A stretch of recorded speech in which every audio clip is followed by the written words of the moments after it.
Yo, what's up, guys? I just went 10-0 at Illustrious Cards and Games. It's a new store that opened out in, I think, Ford, New Jersey. So go check out my boy's store. He just had a grand opening today on, I guess, April 23rd.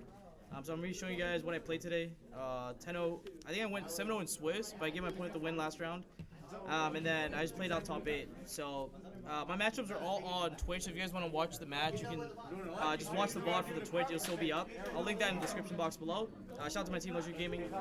And yeah, we'll get right into it. So to Aliber, I play the Brave version. So you don't really, this card is OP, but you don't actually want to open it. So you want to get it off opening. So you only play 2. Like every hand that you open this, it's really weird because when you have to pitch it off opening, you're out of Alibers for the rest of the game, so you only really need 2. Like, you don't want to open it. So, like, same with Tragedy. Tragedy is a card you want to send off of Brand Infusion. It's an easy side out, going second as well. But I think you need to keep 2 in the mirror match, so I like having 2 because you need a second one in the mirror match because the second effect to banish or reset a branded spell and trap is really important, so you gotta play 2. Because the deck is really popular now, and you're gonna be playing a lot of mirrors, so you need game 1s, you need the second one. 1 ad libitum. No need to explain that. 2 Albazes. You need to play more than 1. I thought originally when the deck first came out, I was playing only 1 because I thought this card was like ass. But the more I think about it, if your opponent uses their Mirror Jet on their turn to set red in red, a normal summon Fallen Albaz cracks like their board, so it punishes people who like try to go for that line. So playing more than 1 is fine, and then if you open it with Patchwork, it allows you to do the entire Mirror Jade combo without actually using Brand Infusion. And it's also a really cool card because when you send it off Snow, when you activate Brand Infusion to send Albaz and a Light Monster, you need a second one in the deck for your second Brand Infusion. So you literally have to play 2. So those are the reasons why. 3 Enchantress. People play 2. I've been seeing people do that. That makes no sense. Those of you have this shit at 1, and they literally play 1 and 1. That's how down bad they are. So I'm playing 3. It's insane. You play 3 Chain. I originally was playing 2 chains because there's only a 2 chain but not a 3 chain. But you have to play 3 because in the hands that you open it, it's like the best discard. So when you open it with like opening, if you discard chain and you only play 2, there's a big issue because your Patchwork. So if you play only 2 chain and you discard 1, you get Patchwork. Patchwork adds you a chain and then adds you a poly. The issue is this card is in the graveyard now, and then you have no more chains left in your graveyard. So the additional Patchwork gives you no follow up. But when you play 3 chains and you pitch 1 off opening, you have 1 in the graveyard. You get Patchwork off the chain that you discarded to get another Patchwork to get another poly in the chain, and then the extra Patchwork gives you another poly in the chain later. So it's just better follow up 3, and this is the best. This is like the best discard. It's just like a +2 for no reason. Then you play Griffin, obviously. You play 1 Snow for a light target. Literally doesn't matter what it is. It just has to be a light monster. Because there's a lot of lines where you have to go Brand Infusion for Albion, and in the lines that those come up, you need a light monster in your deck. So I figure Snow is the best light monster. You can also play Ecclesia, like the Virtuous, because it's free value every single turn. Because you're always gonna have a fusion monster in your graveyard, so you can add back every single turn. And then Ecclesia in the mirror match is also really good because it can tag out into Albaz and activate Albaz under rights, which allows you to nuke your opponent's board. And like I said, it punishes your opponent when they use their Mirror Jade on their own turn to set red. And then the 1 of Hand Traps, I guess 1 Imperm as well. You just play 1 of all these because I play triple cross out of my deck, so 5 Hand Traps. God card, 3 opening. Some people play 2 of this. This card's insane. I always want to open this card, so I don't see why you play 2. It's just like this card is like your best card, especially because this card allows you to be Scythe locked, and a lot of cards get stuff in your graveyard, like with your Rights Engine. So your red and red is usually more live than you think, and there are certain hands where like, let's say you like open like Rights, Enchantress, Tragedy, and a Brandon red. You go for a line where you make Anaconda with Griffin, and you have having a Tragedy in the graveyard and hard drawing Brandon red lets you beat Imperm on like the Anaconda, which is kind of nice. Yeah, this card is really really good. So I play 3 Patchwork. And then only 2 poly. So the logic is that this card pluses you, the chain pluses you, but poly doesn't plus you, and you usually get poly off the chain. So if you have chain or Patchwork, you get this anyway. So I only play 2 because you don't really want to you don't want to break on this. You want to grab it when you need it. So that's why it's only 2. So the ratio is 3-3-2. 3 cross out. This card's broken. Honestly, You guys saw, I think in top 4, I don't even use this on my opponent's hand traps. I just use it to hit their rights and they just lose. So, card's insane. 3 rights, faithful. I thought about playing a second one because this card dumps cards in the graveyard but doesn't lock you from your normal. So having multiples of this is really nice. So like if you hard draw this, it's like kind of cool because like you can dump tragedy, start caliber, and it makes like your tragedies like starters. Draco back, call by, and then foolish because it's a snow, it's an enchantress or a tragedy. You can also send Fallen of Albaz. So if you hard draw Brennan red, and you get stopped. If you get stopped on Branded Fusion, you can send Albaz with Foolish, Brandon red back the Albaz, and then like make Lubellion still, which is nice. So yeah, this is 44 cards. Yeah, I wouldn't change nothing about the list to be honest. It was pretty good. The main, I guess the extra deck, 2 Mirror Jade. 2 Lubellion, 1 Dragon's Sapele. This card comes up a lot when you play Paul in your deck because if you watch the VOD, you'll see that there's a lot of really cool combos to end on Dragon's Sapele, a live Mirror Jade, and like Brandon Red and all that good stuff. So this card is really important.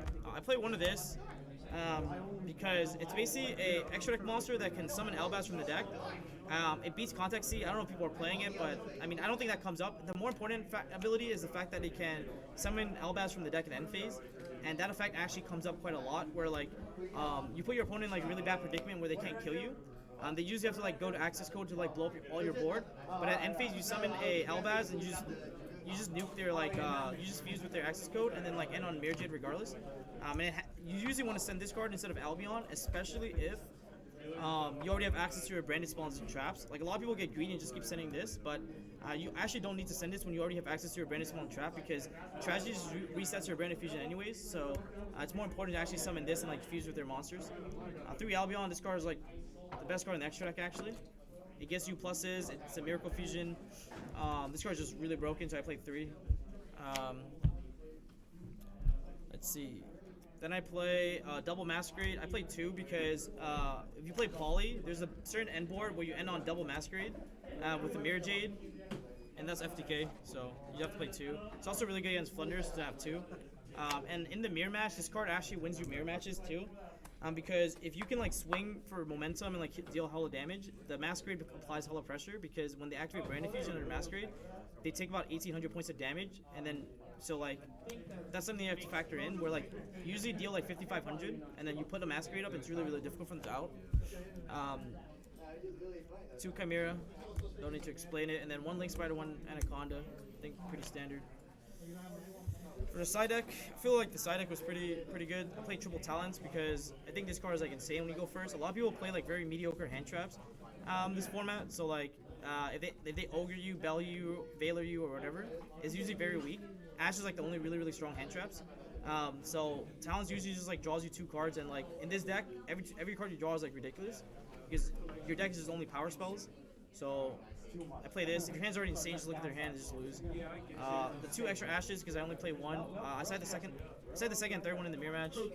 3 Joel for like any of like the Flunder matchup. It's also really good against like Brave Dragon Link or like Pure Dragon Link. It's just very generically good into a lot of decks that like searches quite a lot. I played 2 more Crow. Ironically enough, I never saw this in the mirror. I think this card was, for me, the logic to have this card was actually, like a lot of people think this is for the mirror, but I actually don't side much for the mirror because your engine just beats the mirror match anyways, it should. So the Crow is actually for Scythe Lock. So I actually play a lot of cards to be Scythe Lock because I figure that some people will still be on it.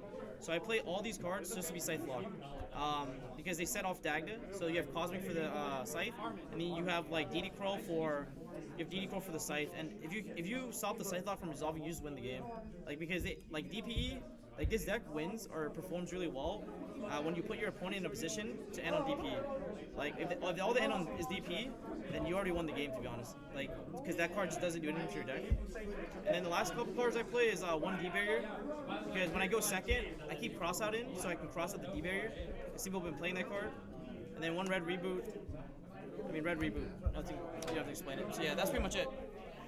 I didn't play the Zombie World package. I actually didn't have Necro Banshees or Zombie World. I probably should play it, but I didn't play against any Flunder, so I didn't miss it.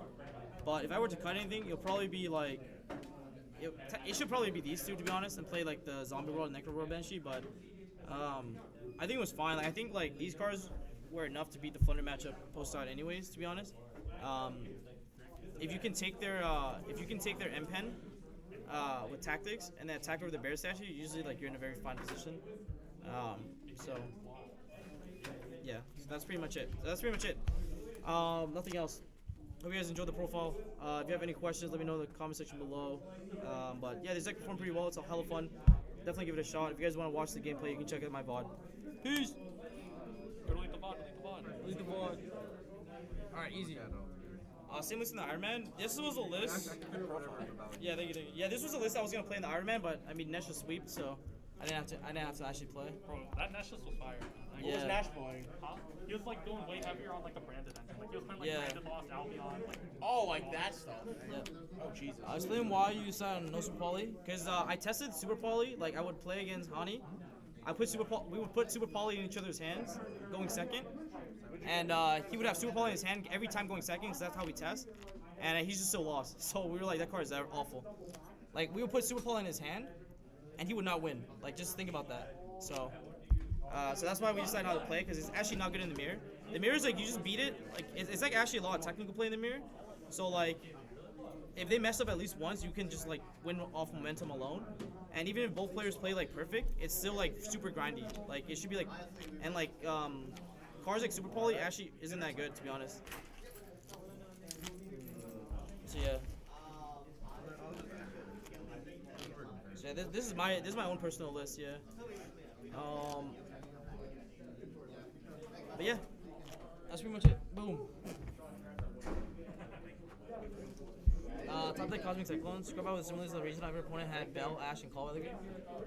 Yeah, I mean, like, bro, you literally play, if you count, you have Rights package, Foolish, that's 7, Call by, that's 8, 3 Cross out, that's 9, 10, 11. You have 11 ways to beat literally every hand trap going first. So, like, it's very resilient to, like, a lot of stuff. It's because you play so many cards that beat interruptions. And in the hands that you open kind of weak, Anaconda with Griffin is like usually enough to win. Like, and I think you guys saw me do that in round 7, where you just make Anaconda plus like Griffin, and that's like winning. Like Anaconda Griffin has set cross out, and you just cross out the rights. And cross out reds is like so broken. That's why I like want to play cross out when you play Brave cards, because when you cross out the rights, like, bro, like they're literally down bad. So, yeah. What do you think about Pier, Moon, Brave build? I don't know what that means. 44 is a new 40, baby. Yep. I mean, I literally don't know how to cut it anymore. Like, you could, so there was a version where I didn't play cross out, and I didn't play any hand traps, and I just played three droplets. But I think, like, the cross out is way too ridiculous. Like, it's just better than droplets, to be honest.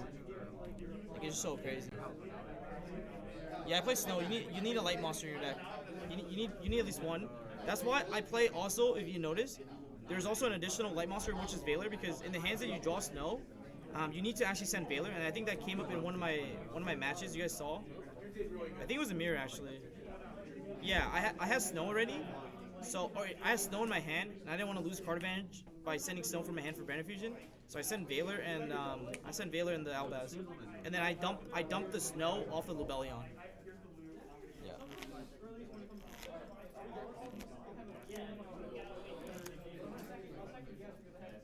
Would you play 2 Rice to Water if it gets Slim Unlimited? Yeah, that engine is like broken. So yeah, you probably have to. Yeah. You start playing